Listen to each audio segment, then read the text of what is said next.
Pienso contarles un poco de la motivación y objetivos de esta charla, que es representación vectorial de nombres de dominios de Internet mediante técnicas de Word Embeddings. Hoy más temprano en alguna charla se trató un poquito el tema de los Word Embeddings, vamos a repasar y en particular vamos a ver cómo podemos utilizar estas técnicas para contextos que no son necesariamente de procesamiento del lenguaje natural.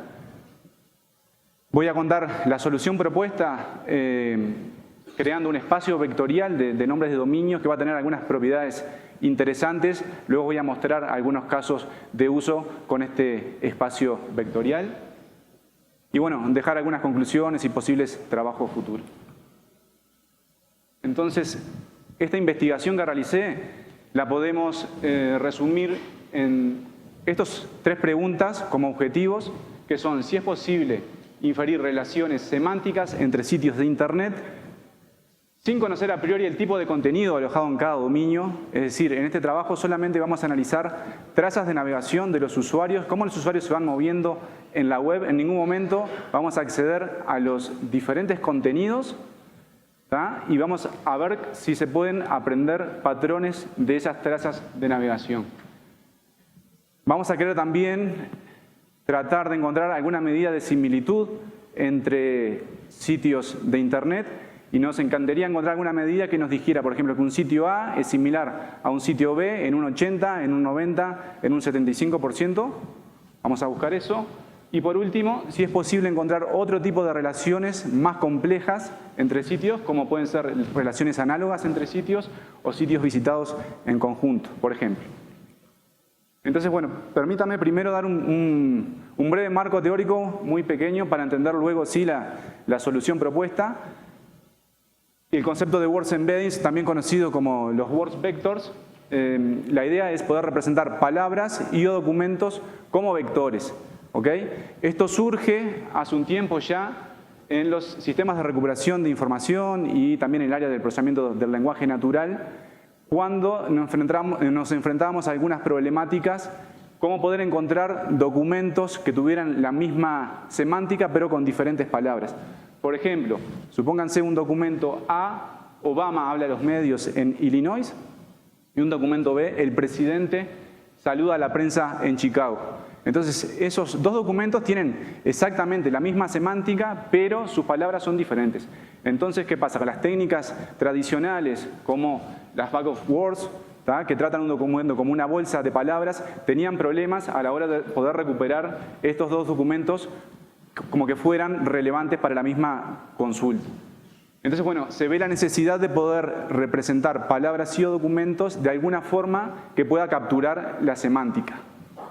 ¿Cómo se logra esto? Bueno, a través de lo que se conoce como la hipótesis distribucional, que está tomada del campo de la lingüística, y la misma plantea que palabras que ocurren en los mismos contextos o en contextos similares tienden a tener significados similares. ¿Okay?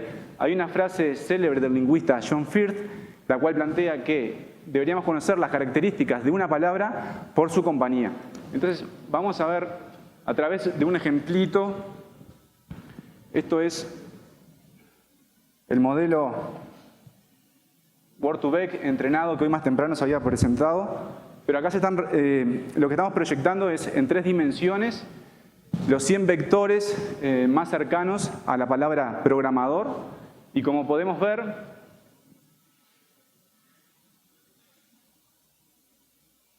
nos acercamos, nos movemos en el espacio vectorial. Tenemos diseñador, diseñadores, manager, manual, ANSI, hacker. Es decir, son todas palabras que tienen alguna semántica con programador y no necesariamente similitud sintáctica, a nivel semántico, computador, computadoras, gráficos y demás. Esto es una proyección en 3D, o sea, si es una reducción de dimensionalidad. Estos vectores por lo general tienen más de 100 dimensiones, 200, 500 dimensiones. Pero bueno, la reducción de dimensionalidad nos permite igual poder ver y tener una idea de la estructura de este espacio vectorial. ¿Cómo podemos representar palabras como vectores? Existen un montón de técnicas, desde las más tradicionales que tratan de crear matrices de coocurrencias, donde se cuentan la cantidad de veces que las palabras coocurren en los mismos contextos, como ese ejemplo de allí, y se pueden tomar las filas y columnas de estas matrices para usarlas como representaciones de las palabras. Esto, bueno, tiene un problema que estas matrices en el lenguaje natural, los vocabularios son muy grandes, estas matrices crecen mucho y en lo general son matrices sparsas, son matrices dispersas. Entonces, eso, bueno, con el tiempo fue evolucionando, surgieron nuevas técnicas que tratan de aplicar alguna técnica de reducción de dimensionalidad sobre esas matrices para crear vectores más densos. Y por otro lado, en la taxonomía de las diferentes técnicas, tenemos lo que son los métodos predictivos, los cuales se basan en modelos del lenguaje que trabajan con redes neuronales. Y en particular para este trabajo estudiamos 3 de ellos, que son Word2Vec, el cual planteó un antes y un después en el tema de los Words Embeddings. Y bueno, 2 extensiones a Word2Vec, que son Up2Vec, que nos resultó interesante para nuestro trabajo, porque ellos lo que vectorizan salen de las palabras del lenguaje natural y tratan de crear vectores para representar aplicaciones móviles a partir de los patrones de uso de cómo los usuarios van consumiendo esas aplicaciones, por lo cual nos parecía interesante. Y el otro es FastText, el cual es una extensión también a Word2Vec, pero como vamos a ver, va a entrenar a nivel de subpalabra. Ahora vamos a ver algunos ejemplos.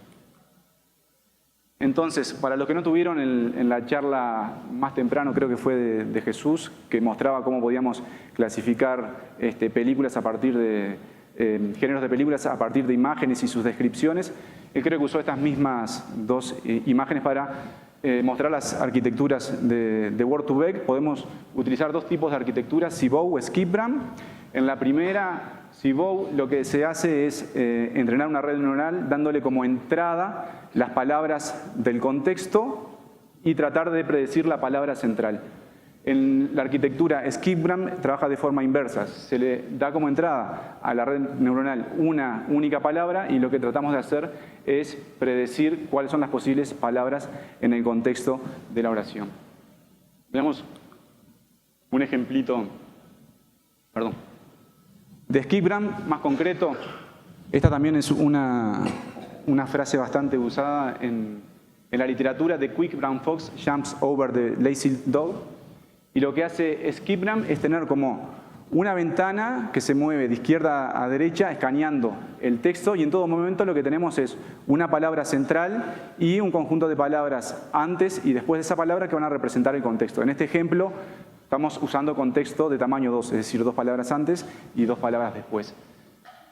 Y lo que hace SkipBram, supónganse en la última iteración, cuando la palabra central es la palabra fox, genera las diferentes combinaciones de palabra de contexto y palabra central, como podemos ver fox quick, fox brown, fox jumps y fox over.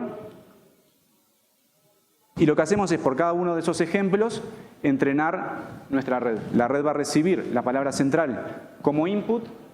En realidad, la representación one-hot encoding se llama, donde tenemos un vector de largo la cantidad de palabras en nuestro vocabulario, donde todos los elementos son 0, excepto la posición de la palabra en cuestión, en este caso fox. ¿Okay? Y lo que hacemos es entrenar una red neuronal simple, poco profunda, que tiene una única capa no lineal y una capa de salida con un clasificador softmax, y lo que vamos a hacer es tratar de maximizar la salida. Por ejemplo, en el caso de Fox Brown, en la capa de salida vamos a tener una neurona por cada posible palabra del vocabulario, y lo que vamos a hacer es tratar de maximizar la probabilidad de la neurona asociada a la palabra Brown, en este caso. En ese proceso iterativo de entrenamiento, una vez que logramos estabilizar el entrenamiento, los pesos asociados a la capa oculta de esta red lo vamos a poder utilizar como buenas representaciones vectoriales para nuestras palabras y van a ser nuestros words embeddings. ¿Okay? En cuanto a la extensión que les contaba, Up2Vec, como les decía, ellos tratan de, dado los patrones de uso de aplicaciones móviles y usando los intervalos de tiempo entre que se abre una aplicación y la otra, generan una versión ponderada de la arquitectura CBOW de Word2Vec, donde el vector asociado al contexto, sus palabras tienen diferente peso, dependiendo de qué tan distantes las palabras o las aplicaciones en este caso, distan de la aplicación central. Esto difiere un poco del CBOW estándar, donde todas las palabras dentro de un mismo contexto tienen el mismo peso. En este caso, utilizando esta estrategia de ponderación, logran mejorar la arquitectura estándar de CBOW. Y bueno, el factor tiempo es fundamental para esta variante. En el caso de FastText, es la otra extensión que estudiamos. Es también una extensión, en este caso a Skipgram de Word2Vec, pero la gran diferencia es que tiene en cuenta la morfología de las palabras. En este trabajo de FastText ellos se dieron cuenta que la morfología de las palabras de por sí tiene una fuerte carga semántica. Entonces lo que hacen es, a diferencia de Word2Vec, donde las palabras son tokens indivisibles, en el caso de FastText logra subdividir la palabra en lo que se conoce como enegramas de caracteres y hace un entrenamiento a nivel de enegramas. Un enegrama de caracteres, por ejemplo, 3 gramas de caracteres de la palabra donde son, bueno, carácter inicial de palabra, DO, DON, OND, esos son los enegramas de caracteres o las subpalabras de la palabra donde. Entonces se va a entrenar una arquitectura Skipgram, pero tratando de aprender las representaciones vectoriales de estas subpalabras. Luego, para encontrar la representación vectorial de una palabra, lo que se hace simplemente es alguna agregación como el promedio o la suma de los vectores que conforman a las distintas subpalabras.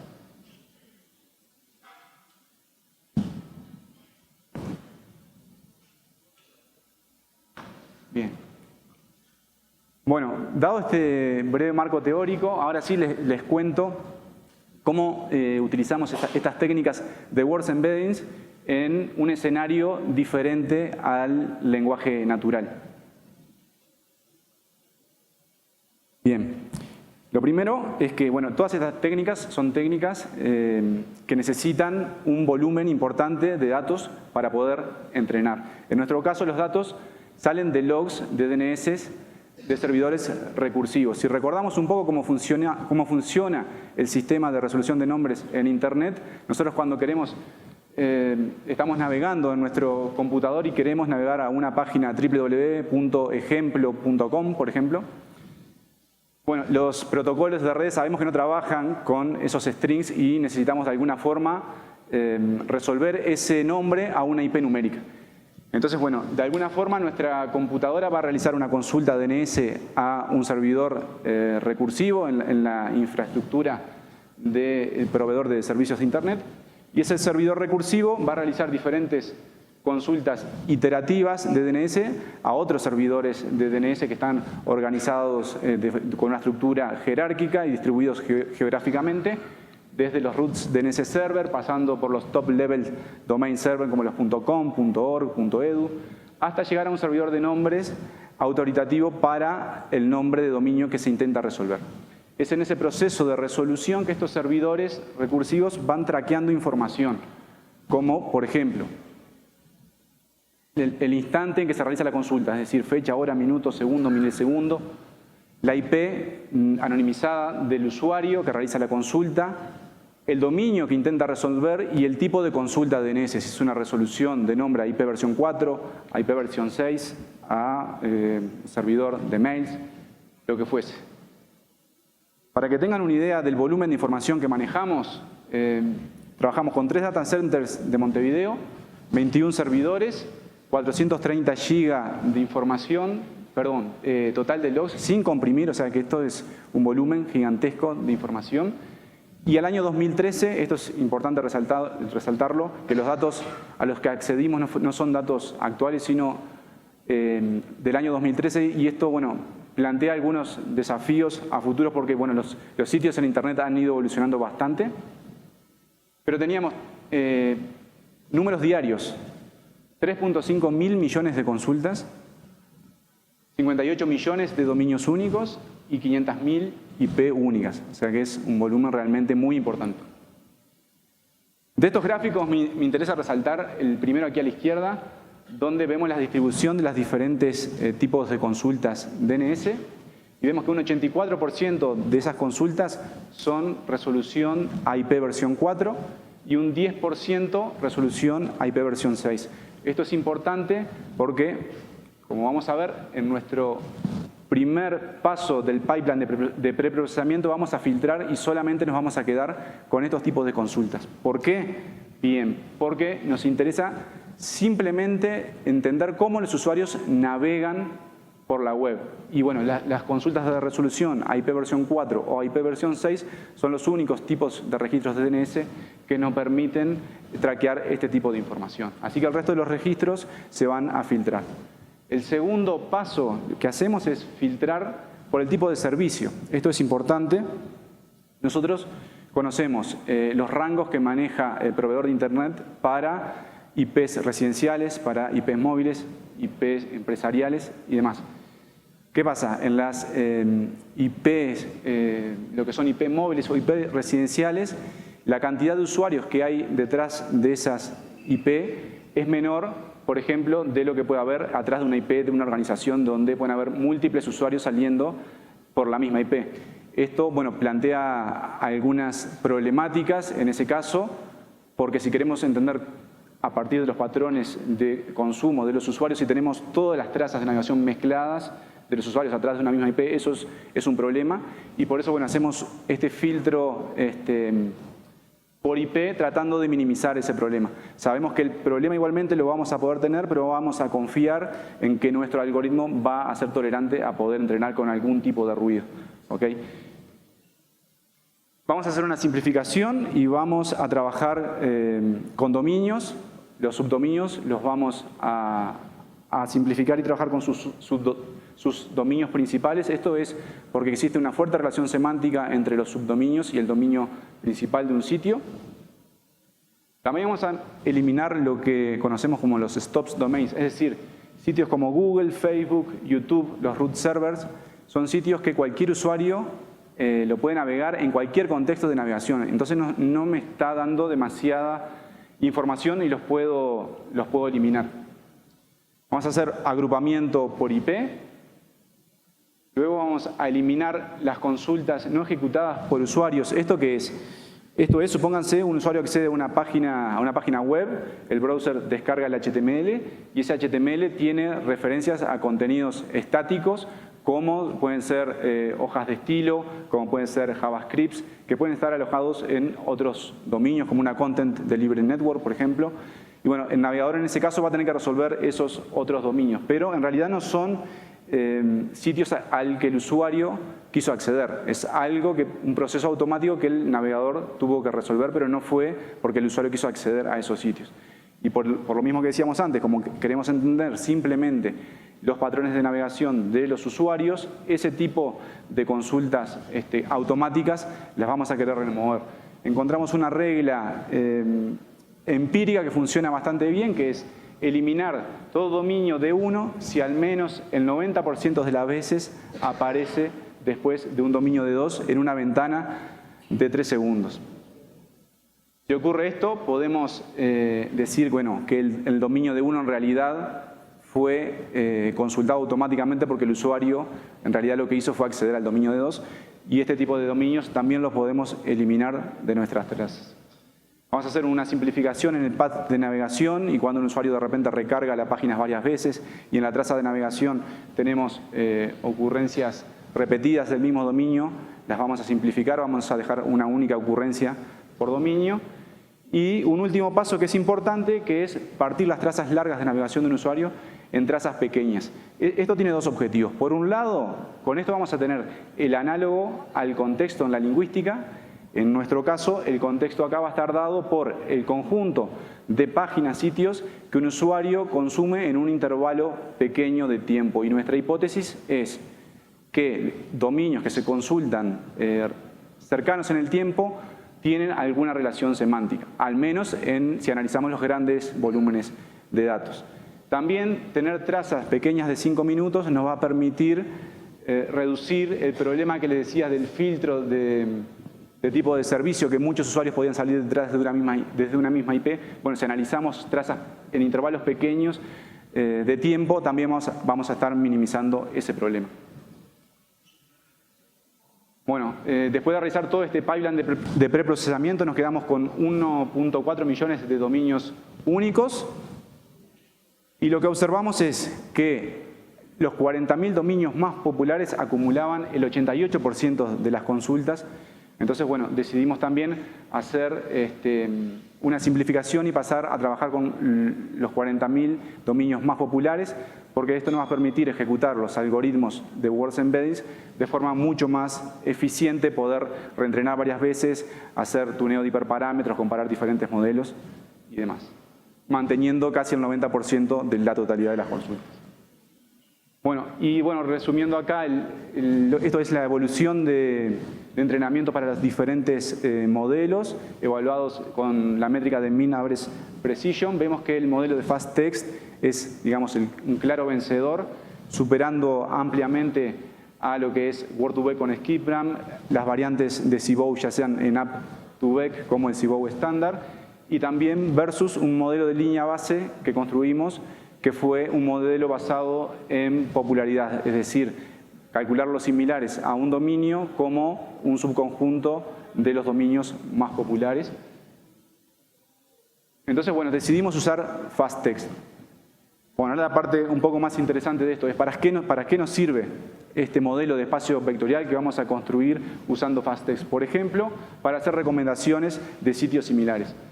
Acá estoy mostrando un ejemplo donde, usando el modelo preentrenado, que luego al final dejo las referencias, creamos un GitHub para ello, utilizamos la interfaz de GenSim, la librería GenSim y una interfaz, un wrapper para FastText para cargar el modelo, y lo podemos queryar de esta forma con la operación MostSimilar y poder calcular los dominios más similares a un sitio cualquiera. Esto lo podemos usar, por ejemplo, para hacer recomendaciones. En este caso estoy consultando un sitio subrayado.com.uy, que es un sitio de un noticiero en Uruguay, y lo que podemos ver en los resultados es que todos los sitios más similares son o bien sitios de prensa escrita, radio, televisión. O sea que de alguna manera nuestro modelo está capturando semántica. Podemos utilizar esto mismo de calcular los sitios más similares para, por ejemplo, hacer filtrado, ya sea en sistemas de control parental o en un proxy de una organización. En este caso, si sabemos algún sitio que queremos bloquear, podríamos calcular sitios similares con este modelo de espacio vectorial. Podemos ver que acá los similares también son todos sitios de contenido explícito para adultos, lo cual puede ser útil para este tipo de filtrado. Y este quizás es uno de los más interesantes, que en particular me gustan. Los que conocen Word2Vec, hay un ejemplo muy conocido que es hombre es a rey como mujer es a reina. ¿Lo conocen? ¿Sí? Bueno, nos hicimos la pregunta, bueno, ¿cómo podemos usar este espacio vectorial y tratar de aplicar el razonamiento por analogía con sitios de Internet? Entonces, bueno, llegamos a la conclusión que sí, que lo podemos hacer. Acá muestro un par de ejemplos. En este caso planteamos la relación que existe entre el sitio canelones.gov.uy, que es el sitio del gobierno de la ciudad de Canelones, y atlántida.com.uy, que es un balneario en la ciudad de Canelones, y nos planteamos, bueno, ¿cuál sería la relación análoga para el sitio maldonado.gov.uy y un sitio X a calcular? Si despejamos X operando sumas y restas con estos vectores, encontramos que son el vector X, los sitios similares en nuestro espacio vectorial, los más cercanos son puntaweb.com y puntadeleste.com, que son, o casualidad, el principal balneario de la ciudad de Maldonado.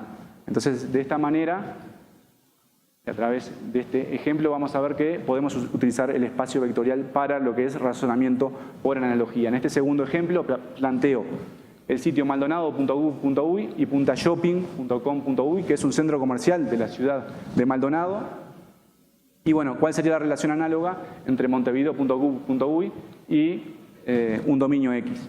Cuando calculamos X, encontramos que los vectores más cercanos en nuestro espacio vectorial a ese X son los sitios tienda montevideo.com.uy, montevideoshopping.com.uy, que son centros comerciales de la ciudad de Montevideo. Bueno, para detección de sitios fraudulentos también se puede usar. En este caso, si un usuario lo quieren llevar de forma malintencionada a la página santanderuniversidades.com.uy, si calculamos los similares, En este caso, en primer lugar y bastante despegado del resto, tenemos santanderuniversidades.com.uy, el cual debería haber sido el sitio al que el usuario tendría que haber accedido. Acá se usa la parte de FastText, que aprende más de la parte de la morfología y de la sintaxis que de la parte semántica, pero también nos podría servir para ayudarnos en temas a nivel de seguridad para sitios fraudulentos. Y bueno, un montón de aplicaciones. En las referencias queda el GitHub con el modelo que ustedes se pueden descargar y pueden jugar un poco. Por temas de tiempos no me dio para mostrar la notebook, pero tiene un link a una notebook con varios ejemplos, así que siéntanse libres de poder bajarlo y descargarlo. Solo un comentario es que, bueno, que todo esto fue un ISP en Uruguay, así que bueno, puede haber algún sesgo con los sitios a sitios de Uruguay. Y bueno, dejo también interesantes dos extensiones que se hicieron sobre este trabajo, que son para detección de dispositivos y anomalías de tráfico en redes y para aplicaciones de ingeniería para tráfico en redes. Son dos trabajos que referencian a mi investigación y bueno, que la amplían para otro tipo de cosas. Y bueno, ya como conclusiones de esto, bueno, lo primero es que pudimos validar empíricamente que la hipótesis distribucional de la lingüística puede aplicarse a contextos, no necesariamente PLN. Quizás esto es lo más interesante que se pueden llevar, es decir, cómo podemos tomar técnicas que se usan en determinada área y utilizarla, quizás haciendo algún cambiecito en otro área totalmente diferente, como en este caso capaz que aplicaba más al área de redes. Bueno, pudimos ver que el contexto de navegación de un usuario web puede mapearse con el contexto de palabras vecinas en PLN y que los logs de DNS pueden transformarse y luego de transformados con ese pipeline que le contaba podemos usar diferentes técnicas de vectorización de palabras de forma exitosa. Pudimos ver que es posible representar dominios que ocurren en contextos similares mediante vectores similares y bueno, que en nuestro caso usamos la distancia coseno. También se podría utilizar la distancia euclidiana, pero en este tipo de espacios vectoriales por lo general usamos la distancia coseno. Y bueno, esto de alguna forma confirma una de nuestras preguntas, era si podíamos encontrar alguna métrica de similitud. En este espacio vectorial, usando la distancia coseno, puedo encontrar los vectores más similares, los sitios más similares a un dominio cualquiera. Y por último, en cuanto a esto también que operaciones vectoriales simples como sumas y restas, como las que vimos, nos permiten encontrar y descubrir relaciones complejas entre dominios, lo cual es algo también interesante, y que la morfología de los nombres de dominio incorpora una fuerte carga semántica. Haber usado FastText complementó muy bien a la parte de aprendizaje por contexto de la semántica, y como decíamos, FastText puede aprender también a nivel de su palabra. Y en los casos de los dominios de Internet esto es muy importante, que por ahí hay dominios, por ejemplo, supóngase futbolparatodos.com. Yo no necesito analizar las trazas de navegación de un usuario, que es altamente probable que ese contenido tenga contenido que sea sobre fútbol, por ejemplo. Bueno, entonces tratar de aprender a nivel de su palabra también complementa muy bien a lo que es el aprendizaje por contexto. Y bueno, encontramos y contribuimos con algo nuevo también, que es que los rangos de n-gramas óptimos en el caso de dominios de Internet difieren un poco de lo que se sabía para el lenguaje natural. En el lenguaje natural los rangos de n-gramas óptimos estaban entre 3 y 6 caracteres. En el caso de los dominios de Internet, bueno, luego de tunear parámetros encontramos que los rangos óptimos estaban entre 11 y 17, bastante más grandes que lo del lenguaje natural. Como posibles líneas de trabajo futuro, bueno, utilizar estos embeddings como base para nuevas funcionalidades, hacer una evaluación formal para razonamiento por analogía, esto que les mostraba de cómo se relacionan los sitios, crear quizás un dataset formal de evaluación, hacer un análisis de la evolución de las relaciones entre los dominios en el tiempo. Esto es particularmente interesante. Se han entrenado modelos, por ejemplo, de Word2Vec con textos antiguos y textos modernos, y se ha visto cómo las palabras y sus relaciones en el lenguaje han ido evolucionando en el tiempo. Sería interesante entrenar este modelo de espacio vectorial con dominios del 2013, por ejemplo, como lo hicimos en mi trabajo, y con un logs del año pasado, de este año, y ver cómo los dominios y sus relaciones fueron evolucionando en el tiempo. Quizás entrenar con técnicas más nuevas como Elmo o LMFIT, BERT, y hacer una evaluación de técnicas de vectorización a nivel de documento. Ir un poquito más allá de las palabras y poder vectorizar quizás toda una traza de navegación de un usuario para poder representar perfiles de usuario, lo cual sería algo muy útil, por ejemplo, para cualquier telco para hacer clustering de perfiles de usuario. Y bueno, muchas gracias. Esto ha sido todo. Espero que les haya gustado.